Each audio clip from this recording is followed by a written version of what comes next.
قل انی امرت ان اعبد اللہ مخلصا لہ الدین، کہہ دیجئے اے نبی مجھے حکم ہوا ہے کہ میں اللہ کی بندگی کروں، اس کے لیے اپنی اطاعت کو خالص کرتے ہیں۔ یہاں میں چاہتا ہوں تھوڑی سی وضاحت کر دوں۔ دیکھیے عبادت کے آپ یوں سمجھیے کہ ایک عبادت کا ظاہر ہے اور ایک عبادت کی اصل حقیقت ہے، پھر یہ کہ ایک اس حقیقت میں بھی ایک روح ہے اور ایک اس کا جسد ہے، ایک اس کے رسومات ہیں۔ رسم کہتے ہیں کسی شے کی ظاہری شکل۔ عبادت کی رسم جس کو مراسم عبادت کہتے ہیں، یہ مراسم عبودیت کیا ہیں؟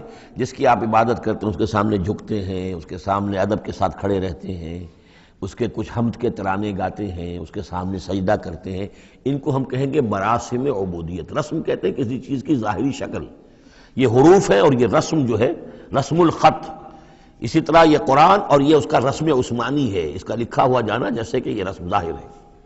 تو ایک تو یہ چیزیں ہیں عبادت جسے دنیا میں سمجھا جاتا ہے عبادت، یہ مراسم عبودیت ہے۔ اصل عبادت جو ہے اس کا بھی ایک جسد ہے اور ایک روح ہے۔ جسد کیا ہے؟ اطاعت، جس کی عبادت ہے کلی اطاعت، ہم عطن اطاعت، ہم وقت اطاعت، غلامی، عبد کے معنی ہے غلام۔ چنانچہ یہ لفظ دو دفعہ ہم پڑھ چکے ہیں کہ فرعون نے کہا تھا بنی اسرائیل کے بارے میں قومہما لنا عابدون، یہ جو ہارون اور موسیٰ کی قوم ہے وہ تو ہماری غلام قوم ہے۔ اور ظاہر بات ہے وہ پرستش نہیں کرتے تھے، وہ قبطیوں کو پوجتے نہیں تھے، وہ ان کی نماز نہیں پڑھتے تھے، وہ ان کو سجدہ نہیں کرتے تھے معاذ اللہ، لیکن غلامی جو ہے اصل شے، اطاعت یہ تو اصل جسم ہے، اصل عبادت کا جو ہے جسم جسد جو ہے وہ ہے اطاعت۔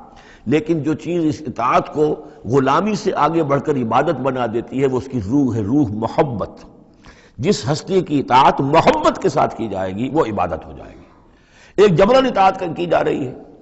اب جیسے کہ انگریز کی ہم اطاعت کرنے پر مجبور تھے، ہم اطاعت کر رہے تھے، عبادت نہیں کر رہے تھے لیکن اطاعت کر رہے تھے، لیکن کسی کی محبت کے جذبے سے سرشار ہو کر اطاعت کی جائے گی تو وہ عبادت بن جائے گی۔ تو اللہ کی عبادت کے لیے جو بھی ڈیفینیشن اس کی امام ابن تیمیہ اور حافظ ابن قیم استاد اور شاگرد دونوں کی ہے وہ یہ ہے کہ اس کے دو اجزاء ہیں۔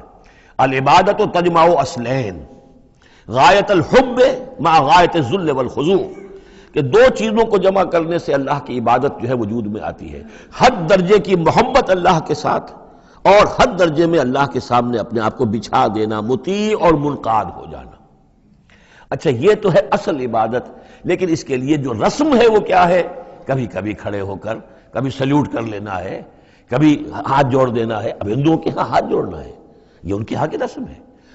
قنوت ہے، ہمارے ہاں قنوت ہے، ادب کے ساتھ کھڑے ہونا ہے، کہیں جو جھک جانا ہے، رکوع کرنا ہے، کہیں سجدہ کرنا ہے، حمد کے ترانے جو ہے پڑھ رہے ہیں، تسبیح کر رہے ہیں، یہ اس کی مراسم عبودیت ہے۔ عبادت اصل کیا ہے؟ اطاعت کلی، اللہ کی محبت سے سرشار ہو کر۔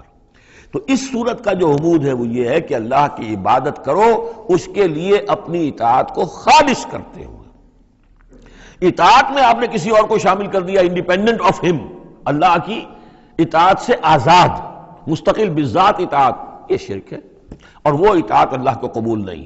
وہ منہ پر دے مارے گا یہ مجھے 25% اطاعت نہیں چاہیے آپ کی، آپ لیجئے اپنے سر پاس رکھیے، مجھے تو چاہیے 100%۔ وادخلوا فی السلم کافہ، اور ہم سمجھتے ہیں کہ ہم 5-10% بھی ٹرخا لیں گے اللہ تعالیٰ کو تب بھی ہمیں جنت وہ دے ہی دے گا۔ یہی ہے اصل میں ہمارا جو سارے سوچ کا فطور ہے۔ یہ کل زندگی اور کل بندگی جو ہے اس کا تصور ذہنوں سے نکل چکا ہے۔ یہ تصور ہے جو اس صورت سے اب اس کی جڑ پڑ رہی ہے، اور یہ در حقیقت کلائمیکس کو پہنچے گا چوتھی صورت میں جا کر سورہ شورى میں، وہ ہم کل پڑھنی انشاءاللہ۔ تو دیکھیے پھر آ گیا قل انی امرت ان اعبد اللہ مخلصا لہ الدین، کہہ دیجئے مجھے تو حکم ہوا کہ میں اللہ کی بندگی کروں اس کے لیے اپنی اطاعت کو خالص کرتے ہوئے۔